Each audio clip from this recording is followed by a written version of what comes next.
Panther people, what up? It's all about the trenches, and Dan Morgan, our very own linebacker in the front office, surely built that up. What's going on? You're watching Panthers Post. Thanks for joining. All right, if you're watching this video, make sure to watch the one I just filmed a couple seconds ago, talking about the defensive backfield, bringing on Trevon Moehrig, what he brings to the team, and also bringing back a very now well-paid J.C. Horn, and what this means for the defense and how it's going to improve. But now, let's talk about the trenches. Let's talk about the defensive hog mollies. In the previous episode, I talked about how certain adjectives, that's not dog, that Dan Morgan obviously has seemingly reinvented. I think these are the kind of guys that they were looking for in free agency, and I think in the draft as well. They're looking for size, they're looking for aggression, they're looking for athleticism, tenacity, ball hawking, and also upside. That's what you're getting with some of these names, because especially when it comes to defensive line, Trevon Moehrig, I think he was a known name. But if you take a look at some of the other guys that were picked up on the defensive line, nose tackles, edges out there, these are all dudes. It kind of reminds me of in soccer that, soccer's played all over the world. And they have this thing called the January transfer window, the summer transfer window. And you always hear these little rumors that, your club is looking at this innocuous dude out of Czechoslovakia or Czech Republic, or this guy out of the Italian league or the Dutch league, and then you're like, oh, he looks good, and you got to look him up. Oh, he looks like a football player. He looks like a good fullback. He looks like a good striker. You got to look him up. A lot of the guys that the Panthers picked up, they might have all those adjectives, but they don't have the one thing that might appease to a lot of fans, and that is name recognition. Guys like Bobby Brown III, Tershawn Wharton, Patrick Jones II. Do you know who these guys are? If you told me you knew who these guys were before free agency started, and you don't already have a content creating side hustle or whatever, then I think you're lying, personally. Like, all these guys required some research, including from yours truly. But to me, after watching some film, again, not a film study guy. I am not Brian Baldinger. I am not, Sean McVay. I'm just watching as a fan. And again, the adjectives that I just mapped out there, I think a lot of these guys fill those roles. I'm not saying they're going to be superstars, not saying they're going to be Pro Bowlers, but I think that they're going to be contributors and just an upgrade to what we saw last year in the worst defense in the National Football League. So let's talk about the fact that the elephant in the room here. Yesterday, day one of free agency, was a roller coaster. Michael Williams, we all thought he was a Panther for about 5 minutes. And then that shit turned around pretty quick. And that made us very upset. And I think our friend Edgar Salmingo put it quite well, that if we did not think that we're actually going to get this guy and led to believe that he was, pen to paper, it was going to happen. Like, literally, Joe Person and Adam Schefter talked about it. Everyone started printing those jerseys out. But then Diana Rossini comes in and pours cold water on everybody's hopes and dreams. But it was a dose of reality that it wasn't done yet. And that's when the Patriots came in and then paid him $26 million per year, which is more than Derek Brown.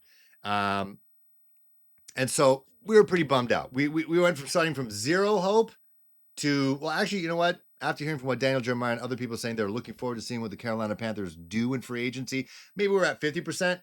You were then at minus like 75%. So it took a while to gain that mojo back. And they did it. They started chipping away, making us feel a little bit better. So instead of one guy, they got a couple of guys. Edge, Patrick Jones, a little about him, agreed to a 2-year deal, $20 million. Another edge from Minnesota. So obviously we got Wonham, who was out with that crazy quad injury, surgery, blood clots. But when he came in, he was an instant impact player.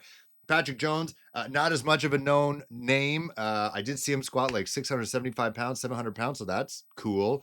But this reminds me, not the player-wise, the skills that he has, but it reminds me of kind of like a Frankie Louvu, where we didn't really know who he was. He just kind of got picked off from the Jets practice roster. Scott Fitter at the time knew who he was. They brought him on. Patrick Jones II, brought in. He had a career year last year. He had more sacks than anybody on the Panthers roster, but he's kind of an unknown dude. And so it was kind of 1 year production with the Vikings. And they're just banking on a pretty cheap deal. Again, $10 million a year, bring him on. Maybe he can outperform that contract. He becomes a Frankie Louvu, becomes like a face of the franchise type thing, because nobody thought Frankie Louvu was going to be what he became, coming from as a special teams player, not even a regular defensive player with the Jets, and onto our team and becoming a leader, being that spark plug. So Patrick Jones, young guy coming to this team, and he's going to have some competition. Like, no doubt the Panthers aren't done. They're going to pick up an edge in the draft. So you're going to have rotational guys out there to join Jadeveon Clowney, DJ Wonham, as well as maybe DJ Johnson if he's still on the team. So again, he has the upside. He's the adjective guy who fits under the upside umbrella. Now, when it comes to Bobby Brown III, a true nose tackle that's going to be next to Derek Brown. So you got Bobby Brown III, Derek Brown, you got Brown on Brown, you got Wharton, Brown, Jones. This sounds like a law firm, to be honest. And you can name that. Yeah, that'd be a great T-shirt. If you get those like '90s style caricatures with you got Jones, Wharton, Brown and Brown Limited or whatever LLP. I think coming from the Rams, he is a big body. He is a run stuffer, but at the same time, his getup is pretty damn good when you take a look at some of his film there. And yeah, he just bullies guards. That's what it's about. That's what Dan Morgan wants to see. He wants to see dogs. He wants to see aggression, making the lives of Trayvon Wallace and Josie Jewell and whoever, maybe Jahad Campbell out of University of Alabama gets drafted from to the Panthers, makes their life a little bit easier when the defensive linemen are just taking up that much space. Bobby Brown, a large human being. What is he? 6'4", 328 pounds. And a lot of these guys, pretty damn young. He is only 24 years old. You take a look at his face. He looks a little bit older than that, but 24 years old is ridiculous. That's like 13 years younger than me. I can't believe it. So Bobby Brown and Derek Brown, I think they're going to be a match made in heaven. Now, this guy, this is a feel-good story, and I think he, out of all these new guys on in the defensive trenches, is going to be a fan favorite, and that's Tershawn Wharton, two-time Super Bowl champion with the Kansas City Chiefs. You may have like he's not the Chris Joneses out there. He doesn't steal the headlines, but he did for one day when he saw a kid fall out of the bleachers at Arrowhead, and he managed to pick him up. That could have been a debilitating injury for that young boy, but Wharton saved his life, and now maybe he can save many lives with the $54 million, $30 million guaranteed contract he signed with the Panthers to be here for the next 3 years.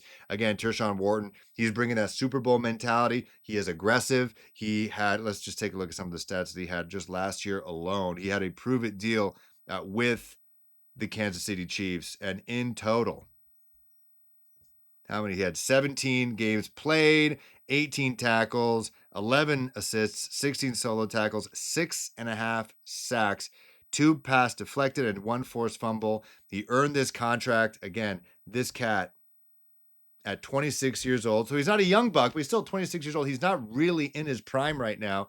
He joins his team as, another defensive tackle. Again, could be rotated around with Bobby Brown.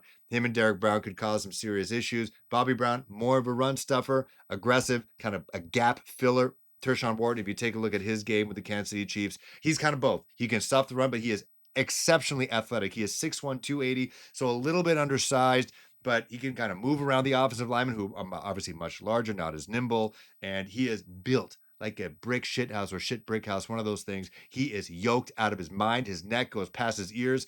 He is good to go. I am not saying he's going to be like a Pro Bowler right away, but I think his addition to this defensive line is going to create havoc. I think that's one way to describe his method of play. And I think that is going to be a nice little balance and is going to keep offensive linemen on their toes. You're going to get the Derek Browns, who is an absolute disruptor. He's like an asteroid to an offensive line, and him coming back nice and healthy, basically taking a year off, is going to be like getting another massive free agent pickup for the Panthers. And then you got Bobby Brown III, who, again, big dude, 6'4", 328, run stuffer. And then you got Tershawn Wharton, who's going to maneuver around everybody and then get in the backfield and wreak havoc for opposing quarterbacks. After day one of free agency, Dan Morgan and Dave Canal said these pickups in free agency will allow them to be a little bit more flexible, maybe a little bit more cute, a little bit more sexy in the draft. So again, let me know what you think about the pickups thus far. We talked about Trayvon Morig. Make sure you check out that episode as well. And also what you think about the pickups in the trenches. See you guys soon.